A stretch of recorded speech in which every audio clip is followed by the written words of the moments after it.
देखना, जब तुम, अब देखो पहचान बता रहे हैं कि भगवान के सन्मुख हो, जब तुम प्रभु के सन्मुख होगे तो तुम देखना तुम्हारा उत्साह बढ़ेगा। कभी कभी सत्संग में कहते हैं कि अब उस आनंद की उमंगन को कैसे बताएं, ऐसा समझ लो जैसे किसी का ब्याह तय हो गया हो संसारी पुरुष का, और उसके मनोनुकूल पत्नी मिल गई हो, और वो कितना फूला फूला घूमे, या माँ के इकलौते बेटे का ब्याह हो, फिर वो कैसे फूली फूली सबका स्वागत आनंद। अब ये कहाँ परमानंद में प्रभु से उदाहरण बैठेगा, पर वो तो अद्वितीय है, अचिंत्य है। पर ऐसे ही चंद्र शाखा न्याय जैसा कि डाल के एक हाथ ऊपर देखो चंद्रमा दिखाई दे रहा है, अद्भुत फूलन, अद्भुत उत्साह। जिस समय भगवत सन्मुख होगे ना, एक ऐसी उन्मत्तता, एक ऐसे आनंद की उमंगन, उसके लिए ललचाओ। जो तुम खोज रहे हो वो इधर नहीं है, वो इधर है। परमानंद, विज्ञानानंद, क्या क्या भगवान की उस आनंद को महापुरुषों ने सजा करके, बहुत सुख में, परमानंद में। निश्चित निश्चित हम कई बार कहा है कि अगर इस ऐसा कुछ होता तो हम कह जरूर देते, भले हमारी कमी होती कि हमारी कमी के कारण, पर हम कह देते, पर सच्ची कहते हैं। वो उसी आनंद का ये जितना ये आनंद का जो क्षेत्र माना गया शरीर है, भोग है, इसकी तो दशा ही देख रहे हो। आनंद का स्वरूप प्रभु में, ज्यों ज्यों तुम्हारा प्रभु सन्मुख होकर कदम बढ़ेगा तो तुम्हारे अंदर अद्भुत आनंद, अद्भुत उत्साह, अद्भुत उत्कंठा और एक दिव्य शक्ति। ये भी बात, एक दिव्य शक्ति तुम्हारे अंदर, दैवी संपदा बढ़ने लगेगी, एक अलौकिक शांति रहेगी, दुख सुख में एक समानता का भाव आ जाएगा। कोई भी भोग तुम्हें प्रिय नहीं लगेगा, नहीं खान पान ते भावे है, नहीं कोमल वसन सुहावे है, सब विषय लगे ते खारा है, हरि आशिक का मग न्यारा है। संत जन देखते ही ऐसे लगेंगे जैसे स्नेह संबंधी जन मिलते हैं। अच्छा अच्छा, ऐसे संतों को देखते ही मन नाच पड़ेगा, आज तो हो भाग्य भगवत सन्मुख का, आज तो हो भाग्य, हमें साधु समागम मिला, हमें संत जन मिले। तुम्हारी विलक्षणी एक स्थिति होगी, कोई भी द्वंद्व तुम्हें स्पर्श नहीं कर पाएगा। निराशा, चिंता, भय, विषाद, कामना, वासना, ये सब क्षीण होने लगेंगी, केवल भगवत सन्मुखता। जब तक तुम भगवान की तरफ पीठ किए हो और संसार भोगों की तरफ मुख किए हो, तो तुम कुछ भी कर लो, तुम्हें सुख शांति मिलने वाली नहीं। जितना जितना तुम भोग संग्रह, धन वैभव एकत्रित करोगे, उतना ही अशांत और चिंतित और शोकित होते जाओगे। ये महापुरुषों की बात है, देख लो अपने हृदयों को। जितना तुम भोगों की तरफ बढ़ोगे, परिणाम में ये दोष तुम्हारे अंदर आएंगे। जैसे भगवत सन्मुखता, तो कैसे जाने भगवत सन्मुख है? तो बोले ज्यों ही तुम भगवत सन्मुख होगे तो तुम्हारा एक एक क्षण नवीन उत्साह, नवीन उत्कंठा, दिव्य शक्ति और दैवी संपदा, शांति, समता, वैराग्य, प्रेम और संतों को देखकर अपार सुख, ऐसा ये भगवत सन्मुखता का लक्षण।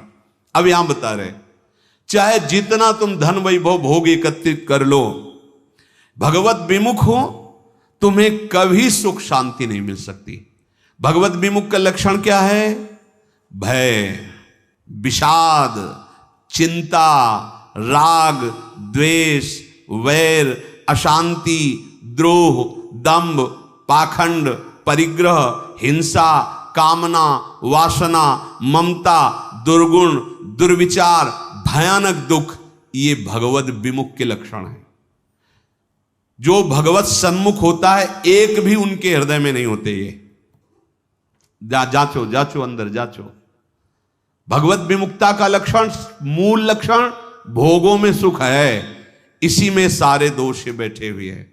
और जहां भगवत सन्मुख हुए, तहां तुम्हारा प्रतिपल नवीन उत्साह, नवीन उत्कंठा, दिव्य शक्ति, दैवी संपदा, शांति, समता, वैराग्य, प्रेम, समस्त द्वंद्वों से छूट करके एक अद्भुत आनंद और संत समागम जीवन बन जाएगा।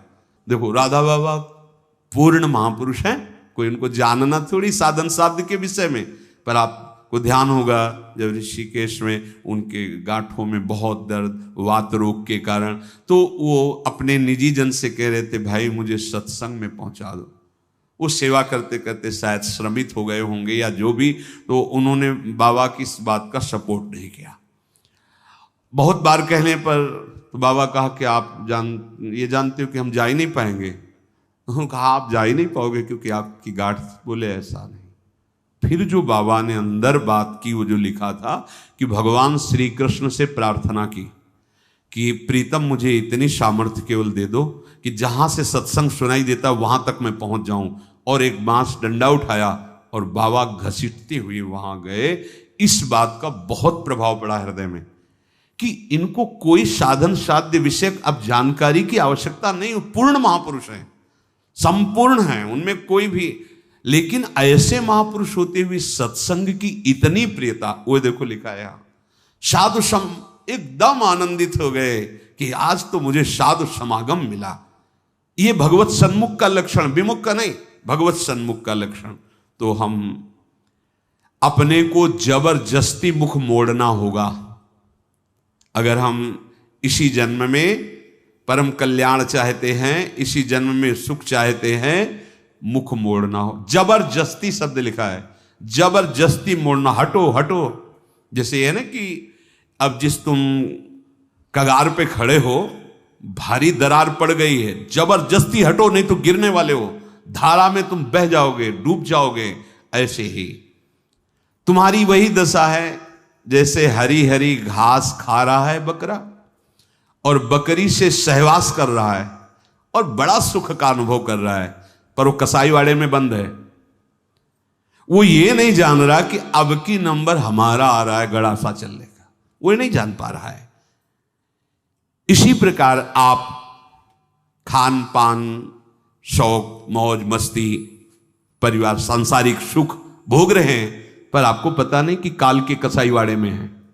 मौत का गड़ासा वो बिल्कुल तैयार किए हुए है, बस समय की देरी है, नंबर आपका ही है। सावधान।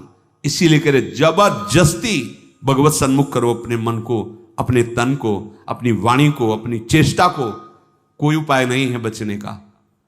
आपको दिखाई दे रहा क्या है, तो भयभीत कर रहे हैं, आप देख ही नहीं पा रहे हो, भय तो तांडव मचा रहा है। देख लो, ऐसे जरा सी भूमि हुई, हजारों लोग मकान के नीचे दब के मर गए। ऐसे जल में उफान आई, एक लहर आई, प्रांत का प्रांत नष्ट कर दिया। क्या क्या लीलाएं हो रही प्रकृति की, माया की। हमारा भी तो नंबर आएगा ना, कोई ना कोई तो आएगा, काल का रूप, कहीं ना कहीं कोई रोग, कोई घटना, कोई, और हम मस्त हैं जैसे बकरा हरी हरी घास खा रहा है, ऐसा ऐसा उसको लग रहा है हम बड़े सुखी, ये पता नहीं अगला नंबर हमारा है। तुमको बिना सूचना दिए, बिना राय के तुम्हारी मृत्यु तुम्हारा नाश कर देगी।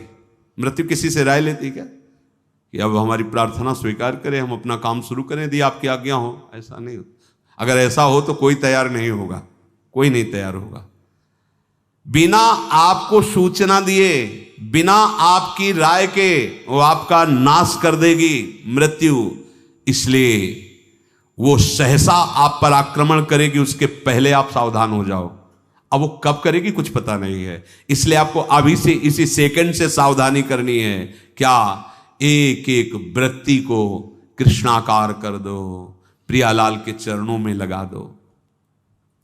बुद्धिमान उपासक सावधान, तुम्हारी जन्म के साथ ही मृत्यु पैदा हो चुकी तुम्हारी। कितने अनुभवी महापुरुष कह रहे सावधान, जब तुम्हारा जन्म हुआ था उसी समय तुम्हारी मृत्यु भी पैदा हो गई है। बस तुम्हारे साथ चल रही मृत्यु अवसर देख रही है, समय देख रही, जहां पूरा हुआ वो अपना काम कर देगी। इसलिए प्रतिक्षण तू मृत्यु की दृष्टि में है, शिकार बिल्कुल लक्ष्य पे है। मृत्यु का अंतिम स्पर्श तुम्हारा सर्वनाश कर देगा। शरीर, रुपया, पैसा, कामना, घर, मकान, पद, पदवी, सब। अतः तुम कुछ ऐसा करो जिससे मृत्यु शरीर पर प्रभाव पड़े, आप पर नहीं। आप कर्ता भोक्ता भाव में, इसलिए आप पर प्रभाव पड़ता है। वो क्या है? इस चक्र से सदा छूट जाने के लिए एकमात्र सब ग्रंथ, सब संत और सब पंथ का निर्णय है सतत भगवत भजन, सतत भगवत चिंतन, प्रभु के आश्रित होकर प्रभु का भजन। एक छोटी सी वस्तु जब भाव में भरकर आप प्रभु को समर्पित करते हैं तो प्रभु उसे बहुत बड़ी मान लेते हैं। हमारे प्रभु का स्वभाव ऐसा है। पत्रम पुष्पम फलम तोयम ये में भक्ता प्रति। देखो नाशवान वस्तु है ना। अगर एक चुल्लू जल भगवद अर्पण कर दिया, भगवान उतने में प्रसन्न हो रहे हैं। एक तुलसी दल ले लिया, ऐसे एक फूल ले लिया, कोई फल ले लिया, और भगवान भाव में भरकर कहते हैं अश्नामी, मैं उसे खा लेता हूं। जैसे फूल सूंघने की वस्तु है, पर भगवान कह मैं पा लेता हूं, पत्ता पा लेता हूं, जल पा लेता हूं, फल पा लेता हूं। पत्रम पुष्पम फलम तोयम ये में भक्त्या, भक्ति भाव से जो भक्त अर्पित कर देता है, भगवान कहते हैं मैं उसे पा लेता हूं, वो शाश्वत हो गई। दो प्रकार की बैंक है, एक मायाकृत बैंक, एक हरि बैंक। हरि बैंक में वही वस्तु जमा होती है जो त्वदीयम वस्तु गोविंदम तुभ्यमेव समर्पय से होता है। ध्यान रखना, आपके द्वारा दी हुई वस्तु आपको समर्पित है, ये हरि बैंक में जमा हो गया। अगर आप निष्काम भाव से करते तो भगवत प्राप्त हो जाएंगे, सकाम भाव से करते तो आपको बहुत आगे बढ़ करके मिलेगी। और यहां जो बैंक में मायाकृत जमा है ये सब रद्द, शरीर छूटा, सब व्यर्थ गया। मानव जीवन का एक एक क्षण इतना कीमती है कि उसके बदले में फिर कुछ नहीं है कि हम ये दे करके समय खरीद ले। तो ऐसे समय को केवल केवल महामहिमा में भगवान नाम स्मृति में लगाओ। सब चेष्टाएं हो रही, नाम जप कर रहे हैं, आपका बैंक बैलेंस बढ़ रहा है। एक एक नाम, जैसे कोई भूखा व्यक्ति एक एक कवल पाता है तो तुष्टि पुष्टि क्षुधा निवृत्ति होती जाती है, ऐसे ही एक एक नाम संसार से वैराग्य, अपने स्वरूप का ज्ञान और भगवान के चरणों में प्रेम, ये तीनों होते चले जा रहे हैं। पर जैसे बहुत भूख लगी हो तो दो चार कवल में और भूख बढ़ती नजर आती है, तृप्ति का बोध नहीं होता। आधे पेट होने के बाद फिर स्वाद और तृप्ति का अनुभव होने लगता है। फिर पूरा जब पेट भर जाता है तो कहना क्या है। ऐसे ही अभी हम थोड़ा भजन करते तो और जलन बढ़ रही है। यद्यपि वो संसार से वैराग्य, स्वरूप का ज्ञान और भगवत चरणारविंद में प्रेम, ये प्रारंभ हो गया है एक एक नाम से। पर जब आप 24 घंटे में कम से कम 12 घंटे का ऐसा अभ्यास बने कि हम भगवत स्मरण परायण, तो आधा पेट मानो हुए, फिर आपको स्वाद मिलने लगेगा। अनर्थ की निवृत्ति होते ही आनंद का स्फुरण होने लगेगा। पर एक एक नाम व्यर्थ नहीं जा रहा, गिनो या ना गिनो। किसी को भ्रम रहता अगर माला से गिनेंगे नहीं तो व्यर्थ चला जाएगा। अरे भाई, गिनना तो आपके मन को लगाने के लिए है। नाम तो अविनाशी है। राधा राधा बोला, नहीं गिनोगे तो फल नहीं मिलेगा क्या? कुछ लोगों को भ्रम होता है अगर गिना नहीं तो फिर वो संख्या ऐसे ही चली जाएगी, लिखा जाएगा नहीं। अरे गिनना केवल मन को लगाने के लिए है। नाम महामहिमा है, गिनो या ना गिनो। अब प्रेमी जन गिनने में नहीं रहते। हाँ, प्रेमी जन तो श्वास प्रश्वास अपने प्रीतम के नाम का वर्तमान में स्वाद ले रहे, उसका और कोई फल नहीं चाहिए। ये जिह्वा पे राधा राधा चल रहा है, हमें सब कुछ मिल गया, बस यही चलता रहे, हम भूलूं ना। इतना स्वाद, इतनी महासुख की वृत्ति उदय होती है। सामने प्रियालाल हृदय आनंद की उफान में, जिह्वा पे नाम, अब उसे क्या चाहिए? जो क्षण चला गया वो लौटकर दोबारा तुम्हारे जीवन में नहीं आएगा। बहुत बड़ा घाटा। अगर खाली चला गया तो बहुत बड़ी हानि, बहुत बड़ा छिद्र, बहुत बड़ी दोष वृत्ति हो गई। जरा सा भगवत विस्मरण में अंतर, माया का प्रवेश। का हनुमंत विपति प्रभु सोई, जब तो सुमिरन भजन न होई। श्वास प्रश्वास लगातार भगवन नाम का अभ्यास, भगवत स्मृति कहीं भी जा रहे हो, कोई भी कार्य कर रहे हो, किसी से भी कोई व्यवहार कर रहे हो, अंदर ही अंदर स्मरण, प्रभु का स्मरण न छूटने पावे। लाभ हरिवंश के नाम उच्चारण, लाभ इससे बड़ा कोई लाभ नहीं। राधा राधा हरि हरि, अगर नाम उच्चारण हो रहा अंदर, बहुत बड़ा लाभ मिल रहा है। 1 लाख रुपया 1 घंटे में कमा लिया और हरि को भूल गए, किस काम में आएगा? और 1 घंटे बाद शरीर छूट गया, 1 लाख रुपया कमा लिया है, हरि का नाम नहीं लिया, तो आएगा क्या हाथ? और 1 घंटे लगातार नाम जप किया है, भले हमारे पास लौकिक वैभव नहीं है, लेकिन ना तो संताप होगा, न शोक होगा, न चिंता होगी, न भय होगा, एक आनंद, और वो अनंत काल के लिए बैंक में जमा हो गया अविनाशी नाम। ये हमारी समझ में क्यों नहीं आ रहा?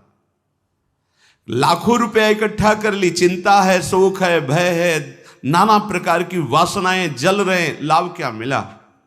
नाम चल रहा है, माना कि आपके पास उतना ऐश्वर्य नहीं है, यथा लाभ संतोष, जितना प्रभु दिए पर आपका हृदय प्रफुल्लित रहेगा, भरोसा बहुत बड़े स्वामी का है, और एक एक नाम आपका जमा हो रहा है। सदगुरुदेव भगवान एक दिन बोले थे, एक एक सेकंड का तुम्हारे हिसाब होगा। ऐसा नहीं कि तुम नाम जप कर रहे हो, उनके लिए जल रहे हो, कष्ट सह रहे हो, तो तुम्हें किसी को बताने की जरूरत है। एक एक सेकंड का हिसाब होगा और आप निहाल हो जाओगे। वो एक एक सेकंड आपको देख रहा है, आपके एक एक सेकंड की वृत्ति का हिसाब होगा। बहुत उदार दानी हैं हमारे प्रभु, अति उदार भी सुंदर। ऐसे मालिक के सेवक हो, वो एक एक सेकंड देख रहा है और तुम्हारा हिसाब करेगा। बाहर से नाटक करोगे, भक्ति का दंभ करोगे तो समय लगेगा, दंभ पूर्वक भी भक्ति की व्यर्थ नहीं जाती। झूठा खेले साचा हो, एक दिन ऐसा झटका लगेगा माया का कि अपने आप सच्चाई पे खड़े हो जाओगे। वो बहुत खिलाड़ी है, उससे बड़ा कोई खिलाड़ी नहीं। करो करो दम, करो नाटक। अब वो अपना नाटक विस्तार करेगा और ऐसी जगह खड़ा करेगा जहां कोई नहीं, तब पुकारोगे हे हरि, तो बोलेगे आ जाओ, हम तो पहले ही बांह फैलाए बैठे थे, पहले ही तुम तो हमें केवल निमित्त बनाकर भोगों के लिए तुम चल रहे थे, लेकिन अब असलियत में पुकारा, आओ हम तुम्हारे स्वागत के लिए खड़े। झूठा खेले, ये खेल ऐसा है, झूठा खेले साचा होए। अगर झूठ से भी कोई भक्ति करने लगे तो सच्चाई में भगवान उसे भक्त बना देते हैं। हाँ, जो कोई भक्ति करे कपट से, उसको भी अपनाऊं, साम दाम और दंड भेद से सीधे रास्ते लाऊं। साम दाम दंड भेद, सीधे रास्ते लाऊं, नकली से बनाऊं असली। यही मेरे मन में छड़ी भगत मेरे मुकुट मणि। मैं हूं भक्तन को दास, भगत में आह। कितने कृपालु स्वामी है।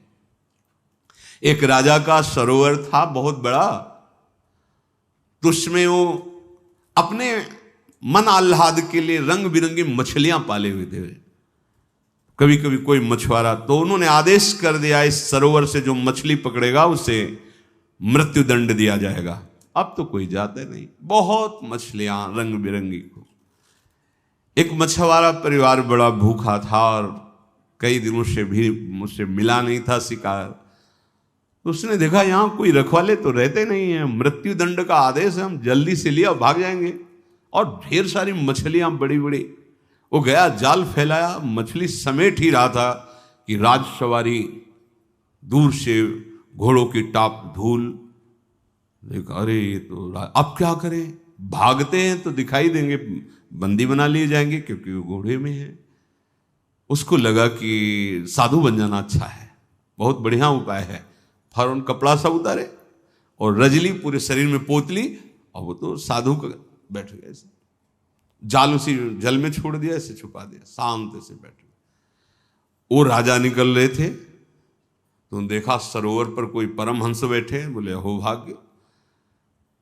दूर ही अपने सब राजशोभा को रोक दिया, सैनिकों को रोक दिया, नंगे पैर पाग उतार करके आए, साष्टांग दंडवत की। धीरे से हल्की आंख खोल, वो तो भयभीत है कि मृत्यु दंड मिलता। रत्न आदि सामने रखकर, पर वो आंख खोला नहीं, तो उसने समझा महाराज ध्यान में है, विक्षेप नहीं पहुंचाना चाहिए, चुपचाप चला गया। जब घोड़ों की टाप दूर ऐसे जाते हुए वो चले गए तो आंख खुला तो देखा रत्नादि हीरे आदि। तो उसने विचार किया कर्म तो मैं वो कर रहा था कि मुझे मृत्युदंड मिलता, लेकिन साधु वेश का सहारा लिया तो मुझ नीच अपराधी को राजा प्रणाम किया और ये रत्न रख के गया। ये जब मैं नकली भाव रखा तो ऐसा हुआ, यदि मैं असली में साधु बन जाऊं तो क्या होगा। अब मैं ना अपने घर जाऊंगा, ना आज के बाद कभी मछली मारूंगा, अब मैं सच्चा साधु बनूंगा। बना दिया। जो कोई भक्ति करे कपट से उसको भी अपनाओ, पर काहे को समय बर्बाद करोगे। आपको भगवान ने सत्संग दिया है तो आप सच्चे मार्ग के पथिक बनो। श्वास प्रश्वास तुम्हारी खाली न जाने पावे। जब तक तुम्हारा मुख भोगों की ओर है, मुख का तात्पर्य अंदर से है, अंतर ही अंतर, तुम सब साधन कर रहे हो लेकिन तुम्हारी विश्राम स्थिति मन मानता है भोग में। क्या खाने को मिलेगा, हाँ हर्षित हो गए। क्या भोगने को मिलेगा, हर्षित हो गए। मतलब आप अभी भोगों के सन्मुख हैं। अंतर की बात देखना। जब तक तुम्हारा मुख भोगों की ओर है तो तुम कह रहे हो कि हम भगवत मार्ग के पथिक हैं, भगवत मार्ग में चल रहे हैं, पर तुम चल भोगों की ओर ही रहे हो, प्रभु की ओर एक कदम नहीं चल रहे हो। जैसे कई बार सत्संग में बताया है कि ये बिहारी जो हैं, आप मुख इधर करो छठी करा की तरफ और दौड़ लगा दो तो आपका हर कदम बिहारी जी से दूर होता चला जा रहा है। आप बहुत चल रहे हो लेकिन विपरीत चल रहे हो तो आप बिहारी जी से दूर होते चले जा रहे हो। और ये मार्ग है, लेट जाओ और लेट कर चलो तो समय आएगा पहुंच जाएंगे, क्योंकि आप सही मार्ग में चल रहे हो। आप ऐसे सोए सोए चलो, एक बार लेट गए 10 मिनट फिर लेट गए, फिर एक बार उठे फिर लेट गए, आप पहुंच जाओगे क्योंकि सही मार्ग है। समझो, भाव समझो। यदि आप भगवत सन्मुख हैं तो आपकी चाल धीमी होगी तो भगवान मिल जाएंगे, और आप भगवत विमुख हैं, भोगों के सन्मुख हैं तो दौड़ लगा लो। हर कदम आपका प्रभु से दूर होता चला जाएगा, आपको दूर करता चला जाएगा। यही भेद उपासक नहीं समझ पाता और पूरा जीवन लगा देता है। बहुत ध्यान देने का विषय कि आप समझते हैं परमार्थ के पथिक अपने को और चाल है भोगों की तरफ, तो हर कदम आपको प्रभु से दूर करता गया और आप कर रहे 50 वर्ष से मैं चल रहा हूं लेकिन मंजिल नहीं मिली, क्योंकि मंजिल की तरफ आपका मुख ही नहीं था। आपका मुख था मंजिल के विपरीत। जो प्रतिकूल से वर्जनम स्थिति होनी चाहिए, वहां अपने अनुकूलता देखी और चल पड़े भोगों की तरफ, तो फिर क्या होगा। आप यही को कहते हैं आकर कि 20 वर्ष से मैं साधन में हूं। क्या साधन में हो? बहुत दौड़ने वाले हो, बहुत दौड़ाक हो, लेकिन विपरीत दौड़ रहे तो फायदा क्या हुआ। अरे धीमी भी चाल हो लेकिन अनुकूल चाल हो तो मंजिल पास है, दूर नहीं है। ये बहुत समझने की बात, बहुत समझने की बात। यही गलती हमसे होती है। महापुरुषों द्वारा स्वादनीय शास्त्र जिसकी जय घोष करता है, ऐसे नाम का अपमान कर रहे हो। तुम्हारे कदम किधर हैं? किधर है कदम तुम्हारे? तुम्हारी चाल किधर है? पहले देखो ना।